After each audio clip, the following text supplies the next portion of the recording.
pouco tempo, estávamos lendo um interessante artigo científico da doutora Jéssica Paula Giluk, da Universidade de São Paulo, publicado na revista de Biologia, cujo título da publicação era Biogeografia, a história da vida na Terra.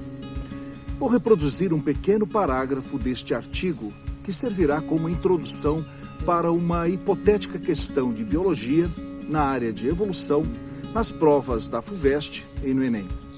Em seguida, vou formular para esta mesma introdução dois enunciados distintos, uma no padrão FUVEST e outra no padrão Enem. Vamos lá então? Abre aspas. Se pensarmos um pouco acerca da distribuição dos organismos, facilmente podemos perceber que a diversidade de seres vivos não é a mesma sob a superfície da Terra. Pelo contrário, existem áreas que possuem uma diversidade de espécies maior que outras, enquanto há espécies diferentes ocupando áreas semelhantes. Além disso, alguns grupos são restritos a uma determinada área, enquanto outros apresentam ampla distribuição. Fecha aspas. Muito bem. Após esta introdução, em uma questão do padrão FUVEST, teríamos o seguinte enunciado da questão. Explique os processos responsáveis por moldar os padrões de distribuição dos organismos. Muito bem. E se a questão fosse no padrão Enem, após esta mesma introdução, a questão poderia ser assim enunciada. Os processos responsáveis por moldar os padrões de distribuição dos organismos são alternativa A, vicariância e especiação. Alternativa B, especiação e deriva genética. Alternativa C, vicariância e isolamento. Alternativa D, isolamento e especiação. E finalmente a alternativa E, dispersão e especiação. Muito bem, vamos responder a hipotética questão da FUVEST e assim teremos a resposta da questão do Enem. Bora lá? Vamos para a sala de aula agora. Obrigado, Thomas, pela sua brilhante introdução. Muito bem, o estudo da distribuição geográfica dos organismos, a biogeografia, busca relacionar a história de vida das espécies e seu meio, e assim entender os atuais padrões de distribuição destas espécies. Observe agora aqui no nosso slide. É uma representação dos movimentos migratórios de uma espécie no território africano. Vamos entender o que se passa? Muito bem. Nós temos duas espécies de gnus na África, um de rabo preto e outro de rabo branco. O gnu de rabo preto, o Gymnoscex laurinus, esse taurinus, ele tem uma grande área de vida. Essa área de vida está representada em territórios na Tanzânia e no Quênia.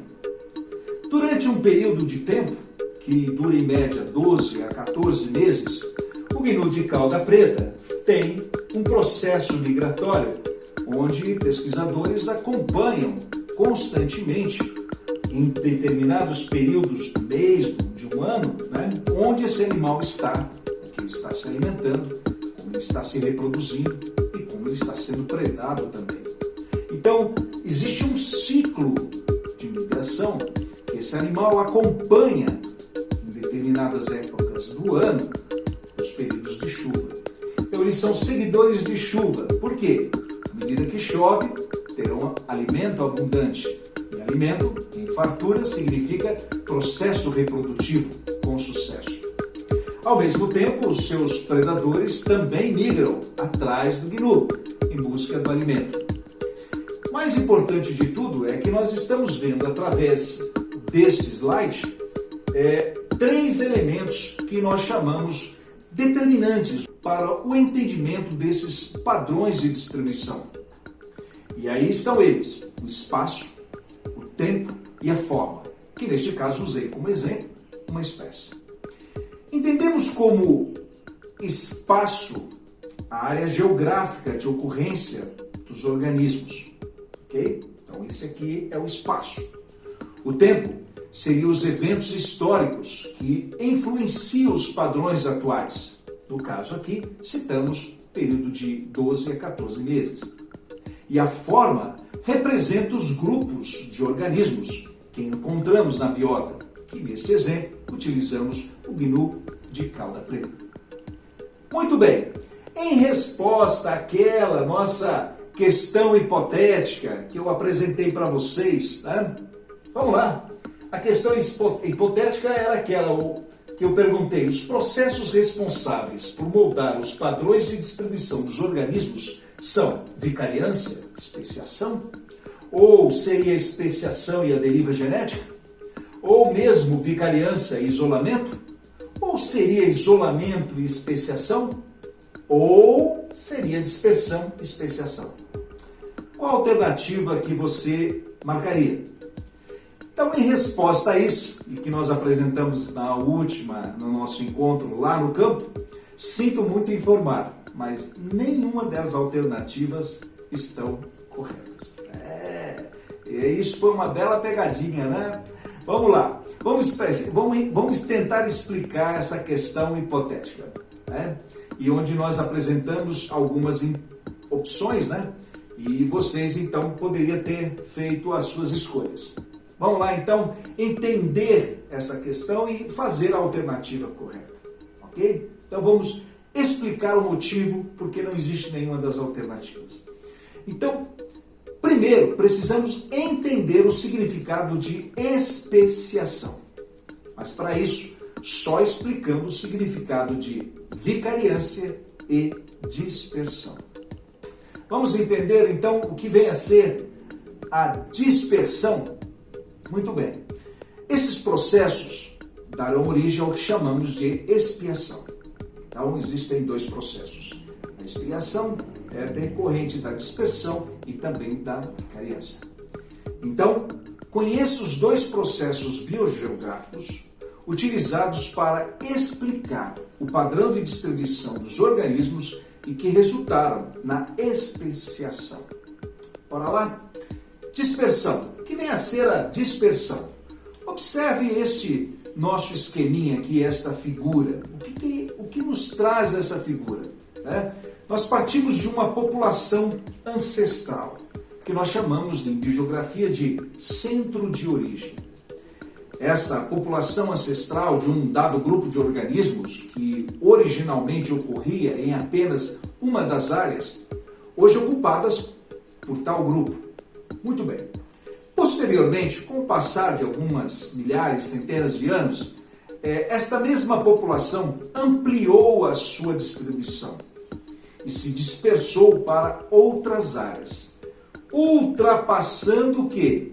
Barreiras pré-existentes, ok? Então aqui nós estamos vendo o grupo do centro de origem, essa população indo em busca de novas áreas. Por fim, as duas populações isoladas, né? Se são isoladas é que elas não se encontram do ponto de vista reprodutivo, são isoladas devido a esta barreira física, elas se diferenciaram com o passar do tempo e se modificaram suficientemente para serem consideradas espécies diferentes. Ok? Então no final, nós temos duas populações distintas formadas por espécies distintas. Neste caso, são espécies que não se reproduzem mais entre si, por isso são distintas e se assim ocorre a especiação. Ok? Então é assim que ocorre a especiação. Muito bem. Ficou claro com este esquema o significado da dispersão? Excelente. Muito bem. Agora vamos para a segunda etapa, que é o conceito de vicariância. Também estou aqui representando, com esse esqueminha, né, a vicariância. E acompanhe comigo o que acontece durante esse processo. Vicariância também é um processo que inicia-se quando uma população ocupava a somatória das áreas atualmente habitadas por seus descendentes, ok? Que nós chamamos de centro de origem. Muito bem. Posteriormente, com o surgimento de uma barreira física, que poderia ser um conjunto de montanhas, um grande cânion, né? Ou mesmo um novo bioma sendo formado, ou até mesmo um grande rio, as populações foram o quê? Separadas. E por um isolamento reprodutivo, não mais se reconhecem geneticamente, tornando-se então espécies distintas. Ok? Então está aqui a formação de duas populações com espécies distintas. Vamos resumir então o que aprendemos com esta aula.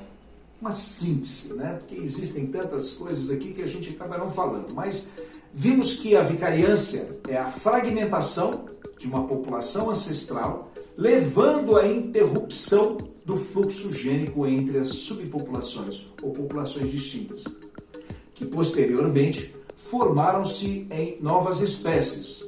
Ou seja, a vicariância é um processo que desencadeou uma especiação.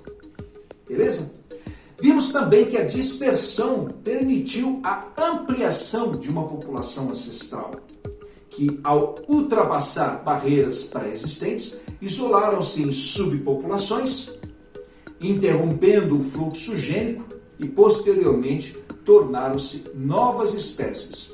Ou seja, a dispersão também é um processo que desencadeou uma especiação. Entenderam? Nivelado? Então, resumidamente, para a resposta da nossa questão hipotética, vicariância e dispersão são processos que resultam em especiação. Entenderam? Ok? Nivelado? Muito bem. Voltamos agora com Thomas lá no campo para fecharmos esta aula. É com você, Thomas. Espero que você tenha compreendido como uma questão da FUVEST é formulada e como o mesmo assunto poderá ser cobrado nas provas do Enem. Não há dúvidas que a Terra e a vida evoluem juntas. A história geológica da Terra pode fornecer subsídios para se compreender a história dos organismos, assim como a história dos organismos podem ajudar-nos a entender a história do nosso planeta. Até o nosso próximo encontro.